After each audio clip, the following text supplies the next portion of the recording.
Hi guys, welcome to this session on Microsoft Access. In this module, I want to have a look at creating a main service details form, as you can see on the screen. So this is the next series in the service database set. So how have I created this? What I've done is I created a query first of all. So let's find the query, there it is. I'm just going to design on that one. So I just basically added all the tables and then double clicked on the little asterisks to bring every field down. So all the fields that I need are down. If I close that one off, I will save that. And then I created a form based on this query. Now I've also used a calculation field here to check whether the stock is available, and the actual stock table or parts table is hidden. You can see in a second when I go into design. So, and I've also created a formula field up there to tell me what the next invoice number is at the top there. And this table part is coloured, so you don't have to type in there. It will automatically populate because it's an auto number field for the service ID. And then you can just click through. So if I just do a new service, I'll just do Mr. Blue. I won't bother with his address, but when I come down to the date, as soon as I put the date in and tab off, the service ID populates. 10,000 service. Select the car type, BMW 3, £500. It is vatable, and now you're selecting what parts you used. So I did a filter, I did one. When I tab off that, I can change the invoice to the next number, 11. Stock is okay, but if I just, it's going to run an update query now because I've got the update query that we did before on this box, on exit of the form, should I say. So it will update, it will take one off the table, one off that stock level. But what I want to do is to show you what I've done here. If I put 111 and press tab, this if statement changes over. It's telling you there's not enough parts to do that.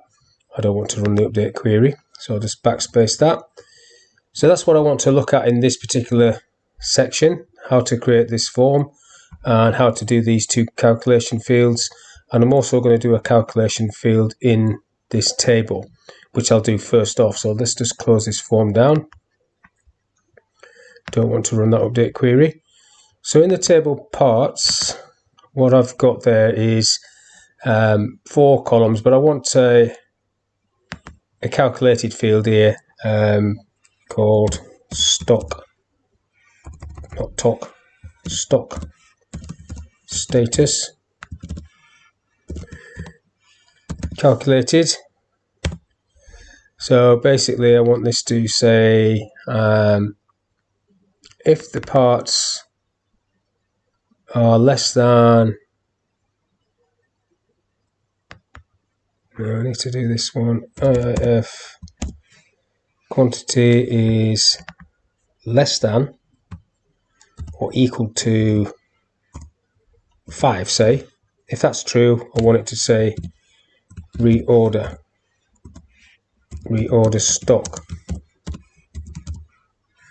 Otherwise it can say stock okay. So you don't have to do this, but I like to do it. Close the quotes, close the bracket. So if quantity is less or equal to 5, reorder, spell it right, stock okay. So if I view that, yeah, stock's okay. If I change that to 4, reorder stock, put it back to 11. So that's basically how you do a calculated field with an if statement in the table, at the table level. But now let's recreate this query that I did for main service details. So create query. Before I do that, I'll just mention previously we've created all these separate ones and we've created separate forms, but now I'm bringing it all together into one place. It's totally up to you how you want to do this, but that's how I've done it. And if it works for you, it's okay. If it doesn't work, you have to try again. But now query design for this one. And you've got your tables over here, or you can just drag them from this side. So I want the customer, I want the parts, and I want the service. So bring them all in. The links will be picked up from what you've done before. I want to just reorganize these to make it look nice. And then I want all of the fields, so I'm double clicking on customer, on service, and on parts. So if I run that, so everything's in there. Just going to save this as query 1 so I can delete it later on. So I'm closing query 1 down, and now I want to create a form based on query 1, and I'll just create the form wizard. I'm not a fan of doing form wizard, but just for this it will be quicker. So that just drops everything into this layout grid. And now if I go into design on this, I can edit some of this, because you see how this says table parts item. These, I don't want these to be seen. So on mine, I've just basically hidden all of these through properties. So they're still in the form, so you can refer to them in the form. And it's got visible there. If I put visible no, they won't be seen. And I'm just going to colour those in so you can still see them there. I don't need to change that. But we do need to change this label. I'll just call it part.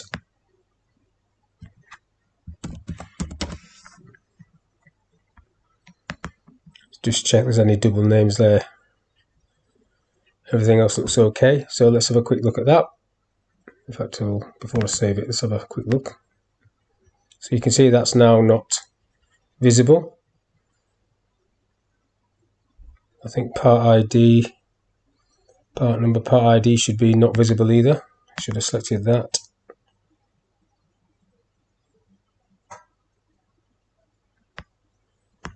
As well, so I will do. So I'll just colour that yellow or orange and make sure that is not visible. Now I know that's okay. I'll save that as form FRM query 1 so we know which one it is. Now what I need to do is have an invoice, a formula to work out what the next invoice is. So that's something I'm going to put at the top. So just bring that in. What you need to do for that is an AB box. So just draw like so. So this is just going to say next invoice number as a title. And then I just need to move this across a little bit. So the formula in there is going to be equals max, and then square bracket invoice number, square bracket, close the max bracket, and then do a +1, and then just have a look at that. So it's saying the next record, the next invoice should be 12. So if I go to the last record,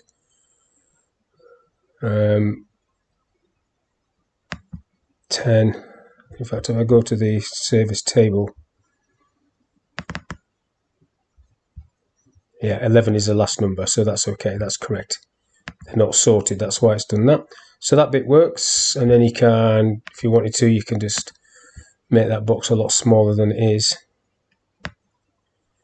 Maybe give it a colour as well. So if I go back to format, just change the colour to something, I might as well just put it to that colour. Now, I also want a formula to tell me if I select too many parts from this option, if there's not enough in stock, I want to say not enough stock. So again, I'm going to do another AB box. So AB, I'm just going to draw it there, and I don't need the label. So this is going to be equals IIF, or 2 I's, F, open bracket. So then we've got to look at the names of these places, which I should have done first off. So, but I'll just backspace that a second. So part quantity, if I go to all, just scroll up to the top, we can either leave the name the same, part quantity, and this one is whatever this one's called, just quantity. So we'll try it that way. I might have to change the names if it doesn't pick it up, but equals IIF, open bracket, square bracket. So if part quantity is greater than quantity, just square bracket quantity QTY, if that's true, we have a problem. So we need it to say not enough stock, order in, close quotes, comma, then if it's okay, open quotes, stock okay, close quotes. Expression missing closing parentheses. Okay, close the bracket for the if. There we go, just check that comes up. Stock okay. If I put 111, it's not enough stock, so that works. That's good.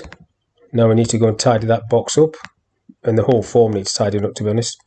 This is still all part of a layout, so that would be remove layout if you wanted to change everything and move things up and down, but I'll just leave it for that like that for now. We just need to make this a bit bigger, a bit smaller, and I'm going to colour that in because I like colouring things in. Orange as well. So that's that. Now the last thing I need to do is, once the invoice number has been entered, that means everything's okay. I want to run the macro on exit that we did on a previous video, which is update the stock. So it will update wherever the stock value or the part quantity you put in, it will take it off the stock table. So if I save that, have a quick look of the form. So now if I get a new one, do a new one. So this can be Mrs. Green, 1 Red Road. There's loads of 1 Red Road. City Derby, County Derbyshire, and I should have a lookup on there for these counties and cities maybe. DE2 2RT, not filling that in, don't need to do that. I do need to colour that one in, so make sure people don't type on it. Service type 10,000, and also because I've got to keep scrolling down on this, it's doing my head in. BMW 3, amount to pay 500, oops, vatable, amount to pay is at the top. Amount to pay is a calculation, so right, here we go. So part item filter 1, next invoice number is 12. Now this should do an update. So before it does the update, let's have a quick look at the parts table. So there's 11. So we've just used one. So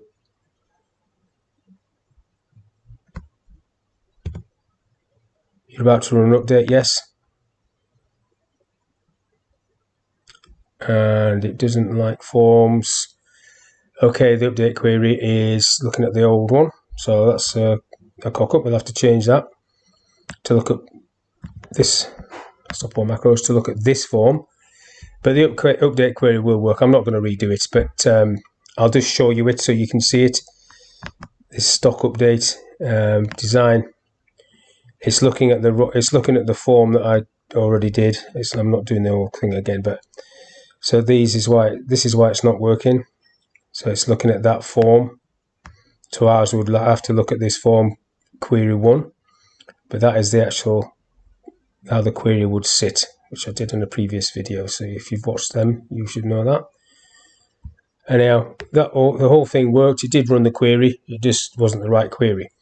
So I'll just go into design and get rid of that.